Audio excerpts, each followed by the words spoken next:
Hey, Squile. Good day. My name's Daryl Thorne. My Hokomenum Sine, or traditional name, is Tuscanum. I originally come from Cowichan tribes located on Vancouver Island. Today, I'm coming to you from the traditional territory of the Musqueam, Tsleil-Waututh, and Squamish people. Welcome to Bias Awareness, Diversity, and Inclusion, how we naturally form perceptions. Before we get started, let's review the objectives of this webinar. We'll define what bias and unconscious bias is and why it's something we should pay attention to, especially in pharmacy settings. We'll explain how our brain functions, takes in, and processes information that can lead to unconscious bias. We'll discuss culture, cultural safety and humility, and intercultural competency. We'll take a look at diversity and inclusion. We'll discuss the impacts and the implications bias may have. And finally, we'll help you identify strategies to counter unconscious bias. Let's get started. What is bias? Bias is defined as a tendency to prefer one person or thing to another and to favor that person or thing. It's also a concern with or interest in one thing more than others. And if you were to bias someone, it means to influence them in favor of a particular choice. Now then, what is unconscious bias? It's the automatic associations and reactions that arise when we encounter a person or group. Instead of maintaining neutrality, we tend to associate positive or negative stereotypes with certain groups and let these biases influence our behaviors towards them. This can lead to discriminatory behavior in healthcare, the workplace, educational settings, and personal interactions in our everyday life. We know that unconscious bias impacts our work and workplace on a day-to-day basis in particular. It can be a barrier to create an effective and healthy relationships. And when bias unknowingly gets in the way, it can prevent us from being as welcoming, open, and engaging as we need to be, whether with our coworkers or the people we serve. Before we dig deeper into unconscious bias, let's complete a quick activity. Take a look at this picture. What do you see, and what descriptors of this pictures can you think of? Do your descriptors resemble these? If so, your responses are fairly typical. Now let's examine a model that can see us better understand how we describe the things we see and experience. This model is called C. It describes 3 levels of how we take in information. First, we see, then explain, and finally evaluate. In the first stage, C, we objectively gather information and we think only about what we actually see or observe.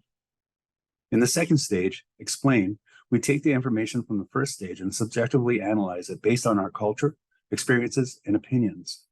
As we explain, we process and make sense of what we see based on our perspectives. So this stage is about what we think we see or observe. The third stage, evaluate, is the judgment stage. In this stage, we take the analysis from the second stage and place judgmental values on the situation or what we feel based on what we think we see or observe. Why is this model important? Because the only level in which we can be confident that our description is 100% accurate is the first level of C, what we actually see. The more we stray from just this first level, the more we're being driven by our biases and the greater our chances of misinterpretation. Yet unfortunately, many of our descriptions of people, events, and interactions go beyond the stage of certainty into the stages of bias and misinterpretation. Let's talk briefly about the role of the brain in the formation of bias. Our brains create mental shortcuts, also known as heuristics, which it uses to form biases. The brain, which is constantly bombarded with information, has the ability to quickly detect and categorize patterns, rank, or assign significance, filter out, and store information as mental shortcuts. These mental shortcuts become useful when we need to make quick decisions in the future with limited time, effort, or information, which may lead to inaccurate decisions or conclusions in some cases. The amygdala and insula are 2 regions of the brain that play a crucial role in the formation of bias. The amygdala plays a role in the formation of bias related to the fear and threat. The insula plays a role in the formation of bias related to subjective experiences, where we tend to see or interpret information that confirms our pre-existing beliefs or expectations. Unfortunately, we can't just stop our brains at the first level of C. So what we need to do instead is be aware of our explanations and evaluations that are impacting how we perceive others. Now let's go back and take a look at our list of typical descriptions. Each descriptor you see in this activity comes from each of the 3 levels of C. Family photo, 6 people, everyone looks happy, walking their dog, grandparents swinging, grandson, Remember, more effective if we stop our descriptions at the first objective level of C. Can you identify which objective description stops at that level? 6 people. There is only one descriptor, 6 people. That stops at the first level of C, what we actually see or observe. So what does all this mean and why does it matter? Our explanations and evaluations may not be close to the reality. However, since our brains took us to conclusions that match our personal experiences, and because it did so in a matter of seconds, we believe them to be true. It's our past experiences that shape our perception of reality. Since none of us share all of the same past experiences, it's safe to say that most of the time our perceptions of reality also differ. What could happen then when we encounter people who have different perspectives? We may experience misunderstandings, confusion, and perhaps even conflict. Unconscious bias can reinforce negative stereotypes, which can adversely affect various aspects of healthcare delivery, treatment, and outcomes, as well as client experiences. In addition to undesirable conflict, a lack of awareness may create an unconscious bias within us. Unconscious bias is an evaluation that is made about other people, groups, or situations. The evaluation may be positive or negative. Because it's based on and it confirms our past experiences, we believe it to be true, even if it isn't. How does this happen? Is it that we intentionally stereotype or discriminate? No. The very nature of unconscious bias is that we aren't aware of it, and many times our intent doesn't match our impact. This happens for all of us, regardless of our background or even our desire to avoid bias. We do not see things as they are. We see things as we are. Let's take a closer look at how bias develops. Because our brains are directed to information we store from past experiences, when we have a few of those experiences with a particular group of people, we rely on third-hand information, such as from the media or from stereotypes. Affinity bias. Affinity bias is tied to in-group favoritism or bias, where we form positive feelings and enjoy conversations with someone who we can identify as a member of our social and cultural group. When we identify someone as similar to us, we tend to be more comfortable around them, are more likely to forgive their faults, and give them a second chance. Difference bias is tied to out-group bias, where we tend to hold negative attitudes to someone who we identify as outside our social or cultural group. This attitude tends to reinforce negative stereotypes and prejudices. When we identify someone as different from us, we more readily take in information that confirms our belief about that group, and will discount information that contradicts our belief about that group. Confirmation bias. When we rely on third-hand information, sometimes biased information from social media, our peers, parents, teachers, etc., our brain processes this information and identify a pattern or belief. We tend to actively seek out, interpret, or recall information that confirms these pre-existing beliefs while disregarding or downplaying contradictory evidence. We may continue to look at these sources to validate our confirmation rather than seek out facts and evidence that contradict it. Norm violation. When we observe someone's behavior as a deviation from established social, cultural, or moral norms, we tend to attribute the behavior to dispositional factors rather than situational factors, or develop emotional responses, such as anger or fear. These can make us form biases about the inherent characteristics of the person, or more readily take in negative information about the person or group. Cultural values and beliefs. Our culture shapes our perceptions. We are also taught culturally to link certain behaviors to certain values, while other cultures may be taught the opposite. Some cultures teach that direct communication is respectful, while others teach that indirect communication is respectful. Historically, in Canada, the colonial government and missionaries viewed First Nations potlatch ceremonies as excessive, wasteful, and barriers to assimilation, and even labeled them as debauchery of the worst kind. However, depending upon the culture, these ceremonies could have been held to celebrate the passing of names, titles, and responsibilities of one chief to the eldest heir, distribute wealth, establish rank, to mark the passing of a chief or the head of a house, and celebrate weddings and births. Culture. The definition of culture is that it's a social system of meaning and custom that it is developed by a group of people. It's distinguished by a set of spoken and unspoken rules that shape values, beliefs, habits, patterns of thinking, behaviors, customs, and styles of communication. It's an integrated pattern of human knowledge, belief, and behavior that depends upon the capacity of learning and transmitting knowledge to succeeding generations. It is dynamic and changes with time. After hearing what culture is, let's see what you think. Which groups do you think are cultural groups? The 2S LGBTQIA plus people, millennials, refugees, people with disabilities, Canadians, introverts, Coast Salish. Is it a surprise to learn that all these groups are cultural groups? Culture is not a static system, but rather a dynamic and evolving process influenced by various factors. It's a continuous process of shared experiences and learning. Have you heard of the term cultural safety and humility? Dr. Evan Adams, Deputy Chief Medical Officer at the First Nations Health Authority, has stated that cultural humility and cultural safety in the health system requires health professionals to acknowledge that they're always on a journey of learning and being open to learning to what better care means for First Nations and Aboriginal people. We all need to acknowledge it starts with me. Cultural safety and humility has several key concepts.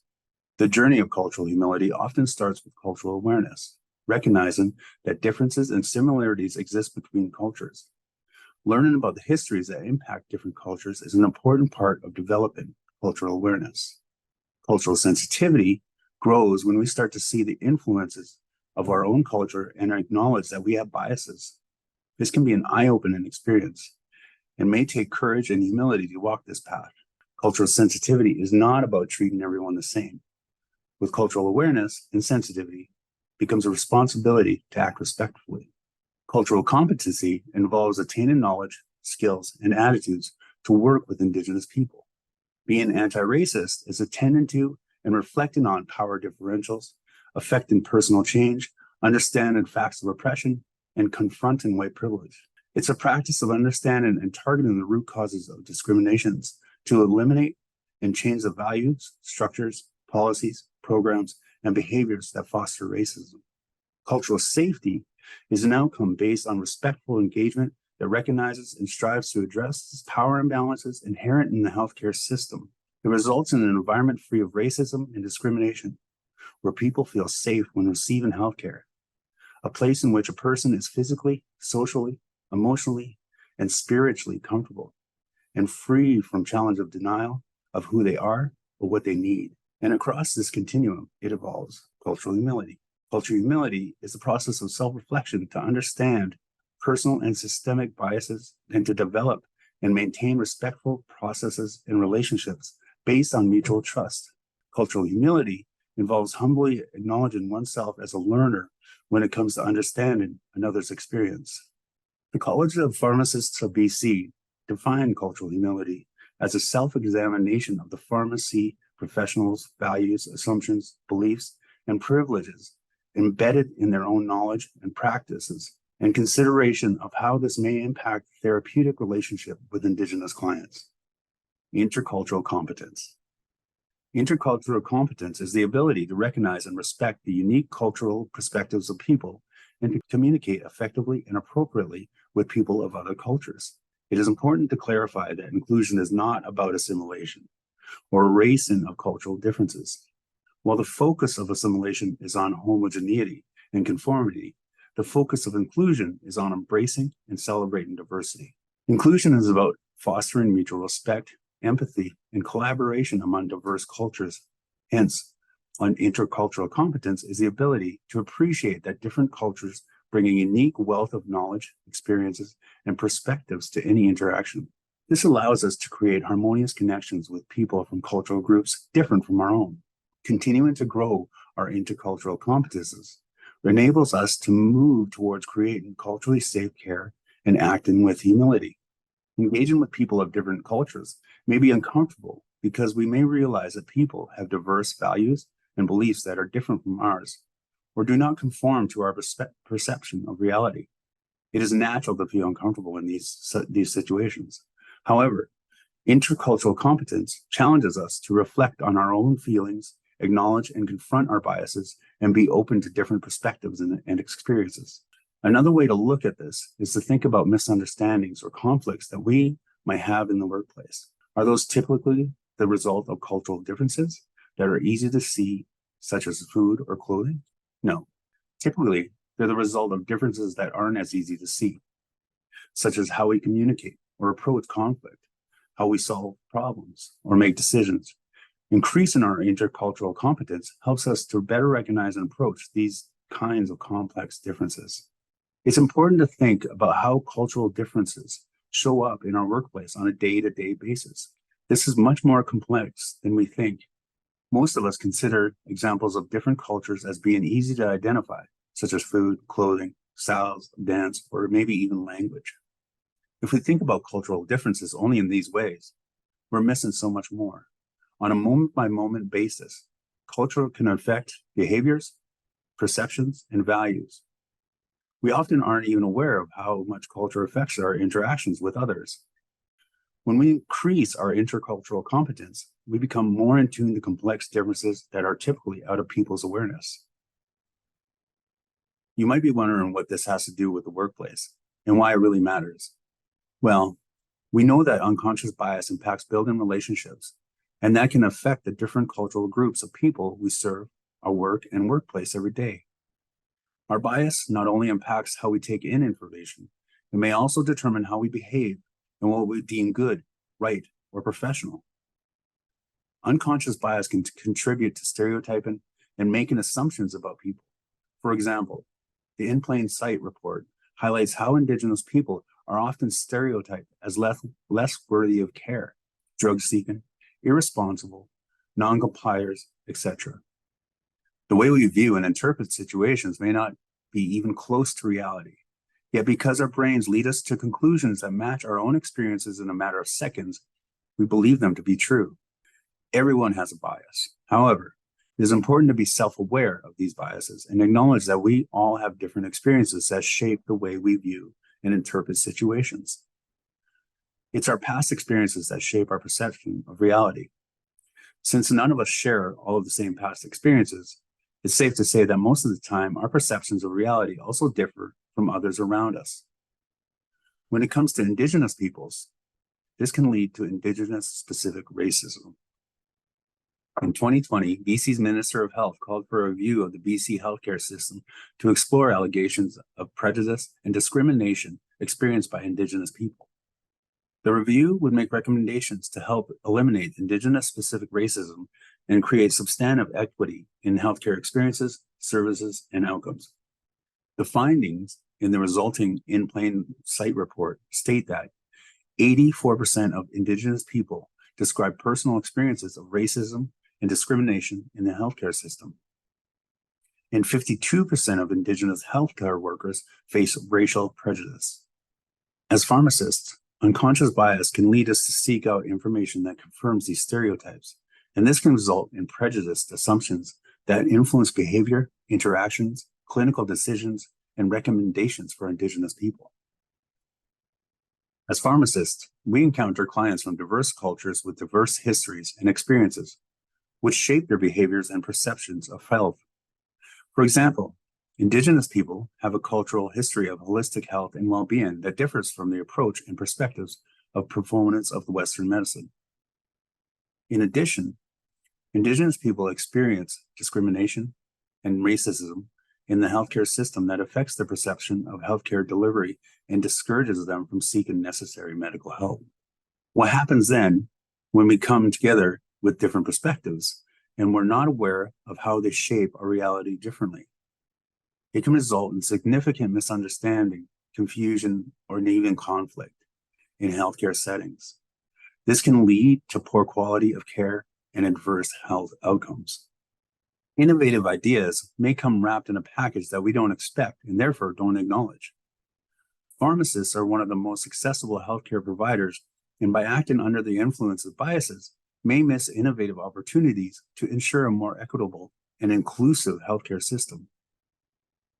With biases, we miss opportunities to create a safe and trusting experience for Indigenous people who experience widespread racism in the healthcare system. When bias is in check and we feel more engaged in our work, resulting in enhanced job satisfaction. When pharmacists build respectful and trusting relationships with First Nations people, it can also lead to better health outcomes for clients and job satisfactions for pharmacists. Now that we've discussed diversity and inclusion, and you have an idea of what unconscious bias is and how it can impact our daily lives, you may be wondering what we can do about it. Let's take a look at some strategies. Understanding our own culture allows us to become more self-aware of our own values, beliefs, and biases. It helps us recognize how our cultural background shapes our perceptions and behaviors. This self-awareness is essential because it enables us to approach the intercultural interactions with humility and open-mindedness, knowing that our cultural lens influences our interpretations. By considering this perspective and experiences of others in our everyday lives, we can witness the world through a more inclusive, enlightened, and welcoming lens. Growing up, many of us learned and likely still teach the golden rule: treat others as you would like to be treated. This principle is meant to teach respect for others, yet it isn't the most effective because it's based on a sweeping assumption that everyone else wants to be treated as I want to be treated. Instead, we can live by the platinum rule, which is to treat others as they would like to be treated. Our brains follow the programming of past experiences and information. When that programming points us to a negative bias, we can intentionally reprogram our brains by taking in more positive information that helps us to see certain groups more favorably. Learning about positive leaders and heroes from other cultural groups is one way to do that. You can also continue to learn by reading more about unconscious bias. When the goal is to provide equitable and inclusive healthcare services, we ensure that each client receives unbiased treatment and individualized care tailored to their specific needs. With unconscious bias, we tend to lump numerous individuals into one group or another. When we learn more about the differences within an identity group, we can start to see greater complexities in that group and actually reduce our bias. Intercultural competence is the ability to understand and respect each other across all types of cultural barriers. Intercultural competence refers to the set of knowledge and skills necessary for people and organizations to act in an intercultural way in diverse society. Building our intercultural competence helps us reduce our unconscious bias. We define what bias and unconscious bias is and why it's something we should pay attention to. We explain how our brain processes information that can lead us to unconscious bias. We discussed culture, diversity, inclusion, and why it's important. We looked at some examples of the impact and discussed the implications of unconscious bias. And we identified strategies to counter unconscious bias. Congratulations. We hope this presentation has helped you better understand how we can counteract unconscious bias and contribute to provide an equitable service to clients, and that you'll have the opportunity to put this learning into action.